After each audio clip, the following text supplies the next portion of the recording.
नमस्ते सभी को। मैं हूँ सृष्टि। आज हम भगवत गीता के चैप्टर 1 के श्लोक 37-38 एक क्लब किया हुआ श्लोक है, उसमें आगे हैं। रोज की तरह मैं संस्कृत में पहले श्लोक को पढ़ूंगी, फिर उसके इंग्लिश ट्रांसलेशन को देखेंगे और मीनिंग को समझेंगे। तो चलिए शुरू करते हैं। यद्यै अपै एतेना पश्यन्ति लोभोपहता चेतसा कुलाकस्य कृतं दोषं मित्रद्रोहे च पतकं कथं न ज्ञेयं स्माभिः पपड़ असमान निवारितितं कुलास्या कृतं दोषं प्रपश्यद्भिर्जनार्दना।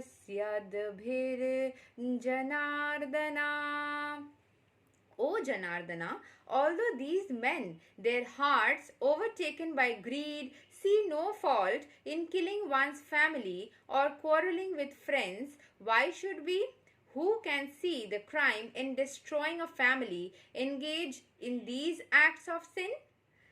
तो यहाँ पे मैं एक्सप्लेनेशन के साथ साथ ही समझाऊंगी ये वाला श्लोक, ठीक है। तो एक्सप्लेनेशन में चले आते हैं। A Kshatriya is not suppose to refuse to battle और gamble when he is so invited in some rival party. अगर एक क्षत्रिय है, आपका जो भी ऑक्यूपेशन है, आपको उसका मान तो रखना चाहिए। तो क्षत्रिय है मतलब फाइट करना आपका काम है, तो उसका मान आपको रखना पड़ेगा।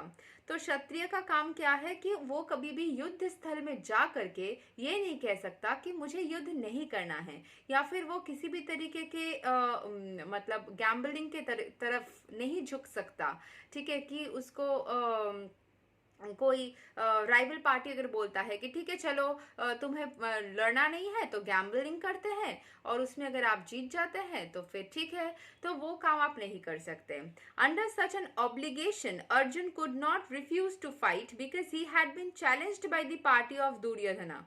इसीलिए वो मतलब चाहता नहीं था, लेकिन उसको एक ऐसी ही स्थिति में वो आ गया था ना कि वो लड़ने के लिए मजबूर हो गया था, उसको चैलेंज किया गया था दुर्योधन के टीम के तरफ से।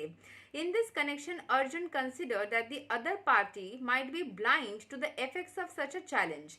तो इसीलिए अर्जुन को मन ही मन लग रहा था कि वो लोग शायद अंधे होंगे, उनको समझ नहीं आ रहा होगा कि कितने सारे लोगों की जान जाने वाली है, कितने सारे लोगों की मौत होने वाली है, अपने ही फैमिली के अंदर कितने सारे खून खराबे हो जाएंगे। क्या उनको ये समझ में नहीं आ रहा है? क्या वो लोग अंधे हैं?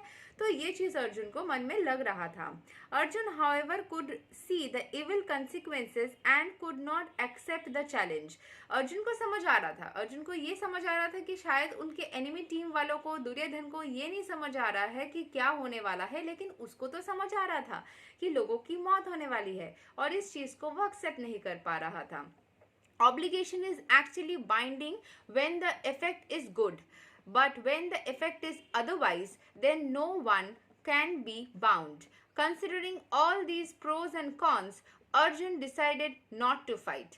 तो इसीलिए अर्जुन को लगा कि अगर इसका फलाल जो मिलने वाला है, जो फल मिलने वाला है, ये अगर अच्छा, देखिए ये गलती कर रहा है ना अर्जुन, फाइटिंग के मतलब कर्म करने से पहले ही फल के ऊपर वो बहुत ज्यादा कॉन्सेंट्रेट कर रहा है। ये भी यहाँ से हमें सीखने को मिलेगा कि वो कर्म किया ही नहीं, लेकिन कर्म करने के वजह से क्या होने वाला है उस चीज में वो ज्यादा उलझ जा रहा है। हो सकता है वो क्षत्रिय है, एक्सपीरियंस्ड है, उसको समझ जरूर आ रहा होगा, लेकिन ज्यादातर इंसान जो गलती कर लेते हैं वही चीज बोला जा रहा है कि आप एक्सपीरियंस के साथ साथ अपने पूर्व एक्सपीरियंसेस को लेके अपने फ्यूचर को आप जज करना या प्रेडिक्ट करने लग जाते हो, जो कि सही नहीं है। आपको हर मोमेंट में फ्रेश चैलेंज के तरीके से, नए चुनौती के तरीके से सोच के उसमें परफॉर्म करना होगा, क्योंकि हर एक चुनौती के हिसाब से आप कैसे परफॉर्म करते हो वो परफॉर्मेंस भी एग्जैक्टली सेम होगी कि नहीं, कोई गारंटी नहीं है। उस हिसाब से फल भी आपको सेम मिलेगा कि नहीं, कोई गारंटी नहीं है। तो you shouldn't quit out of any situation by keeping in mind कि शायद ये हो जाएगा, वो हो जाएगा। आपको हर एक चुनौती को, रिस्क को एक्सेप्ट करना होगा,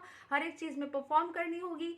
जो जैसे परफॉर्म करेंगे उस हिसाब से फल मिलेगा। हो सकता है आपका परफॉर्मेंस बहुत अच्छा हो, क्यों ना करे, लेकिन वो सोच रहा था कि शायद इसमें अच्छा फल नहीं मिलेगा तो मैं क्यों फाइट करूं, इसमें सबका जान जाने वाला है।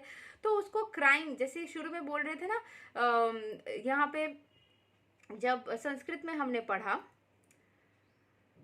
जनार्दन मतलब कृष्ण भगवान को वो बोल रहे थे कि सारे जो लोग हैं वो तो ग्रीडी है, उनको समझ नहीं आ रहा है, वो फैमिली के क्वारल में फ्रेंड्स सब कुछ मिलके ना एक युद्ध में आ रहे हैं, लेकिन इसमें उनको नहीं लग रहा है कि एक फैमिली का जो बॉन्ड है वो डिस्ट्रॉय हो जाने वाला है। क्या ये नहीं समझ आ रहा है? तो वो कंसिक्वेंसेस में ज़्यादा उलझ जा रहे थे अर्जुन। उनका दयालु मन है, वो ज़रूर सबके प्रति दया भावना रख के या प्रेम भावना रखते हुए ये बोल रहे थे, लेकिन वो ज़्यादा ही इफेक्ट के तरफ से या फल क्या मिलने वाला है उस तरीके से सोचने में मजबूर हो गए थे।